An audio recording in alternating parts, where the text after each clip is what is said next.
Herzlich willkommen, liebe Leute, bei einer neuen Emission «Blick auf Europa».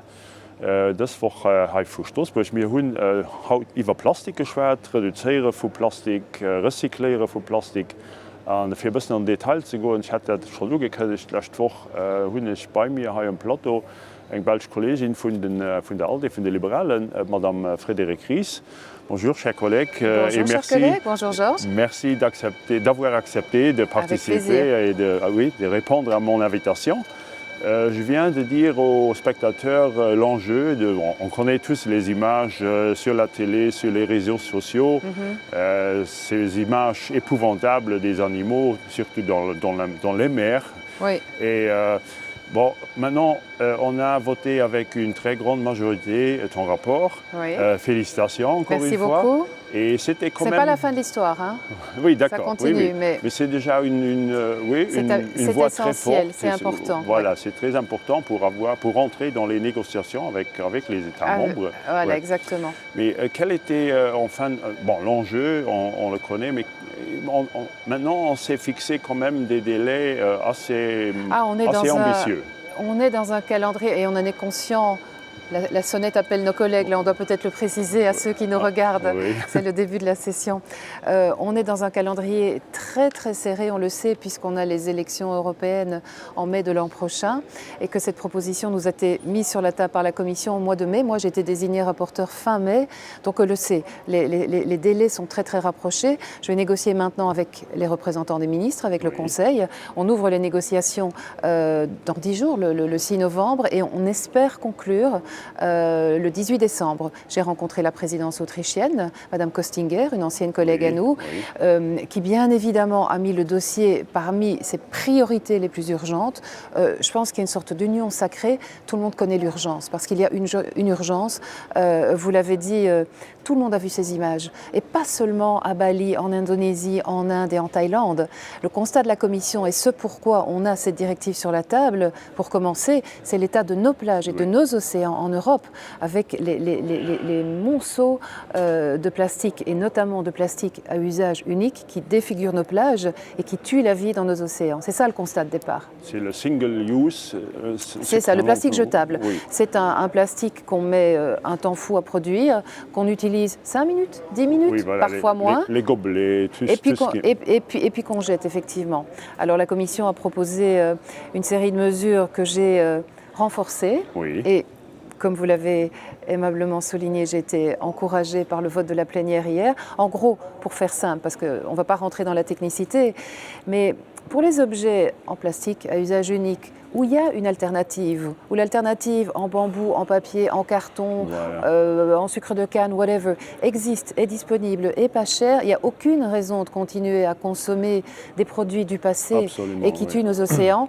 On interdit et on passe à l'alternative. Et pour les autres, les gobelets par exemple, mais aussi les bouteilles, les lingettes sanitaires, en fait toute une série de choses, on a des plans de réduction de consommation et toute une série d'autres mesures, notamment la responsabilité des producteurs, des campagnes de sensibilisation, l'information du consommateur, enfin je ne vais pas rentrer dans tous les détails, des mesures graduées. C'est un peu ma prochaine question, oui. C'est-à-dire comment on peut influencer un peu le comportement des citoyens d'une façon, et également responsabiliser l'industrie, parce que là, de toute façon, je veux dire, quand la loi sera votée dès 2021, la directive sera votée, dès 2021, on va l'influencer dans le sens que toute une série de produits seront interdits, c'est-à-dire les assiettes en plastique, donc les assiettes jetables, les couverts jetables, les pailles, on a beaucoup parlé des pailles. Je disais de façon un peu ironique, c'est presque devenu la directive paille, parce qu'elles sont devenues l'emblème de la directive, parce qu'on a aussi vu ces images avec des pailles dans le nez des tortues. Et également les ballons.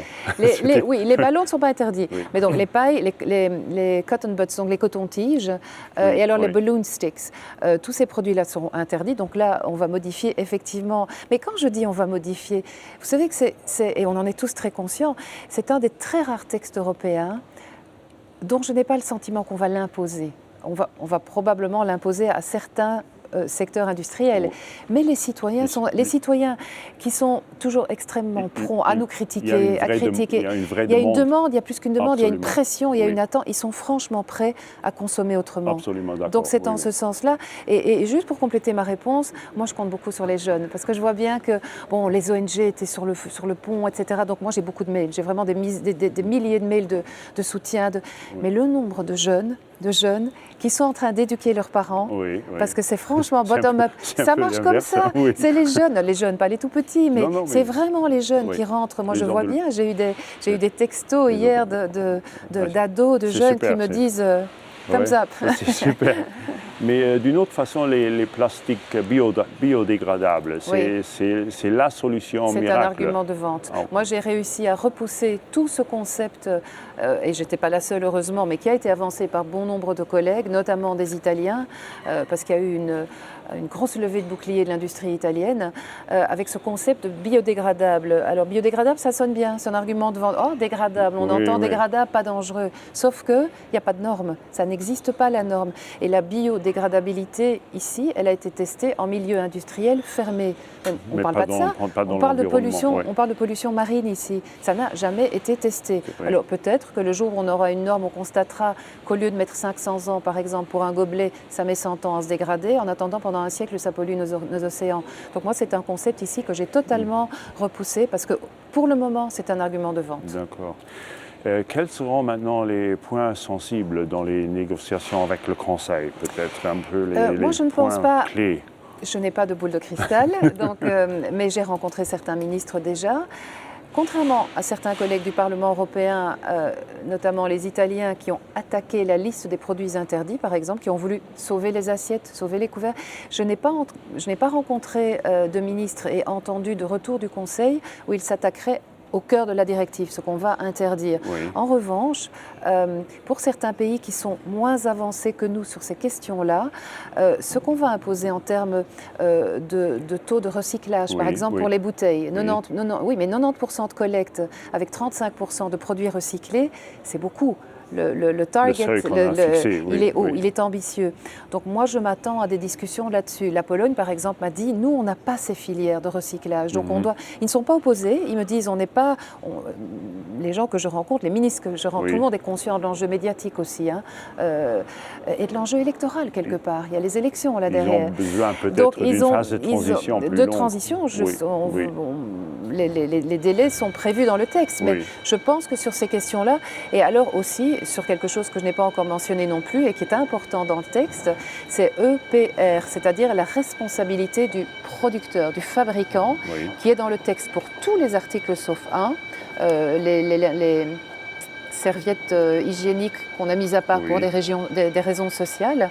Ça veut dire que le producteur va payer. Ça veut dire qu'on ne laissera plus les communes ou les régions ou les États assumer tout seuls les frais de nettoyage, de collecte, de nettoyage, de décontamination, de recyclage. Également pour les cigarettes. Et les cigarettes, c'est quelque chose que j'ai inclus. Vous savez, on est allé nettoyer avec une poignée de collègues avant-hier matin aux alentours du Parlement.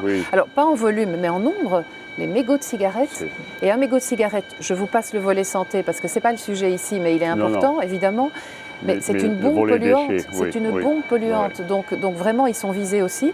Et là aussi, les producteurs vont participer au financement des frais de nettoyage, tout simplement. C'est essentiel.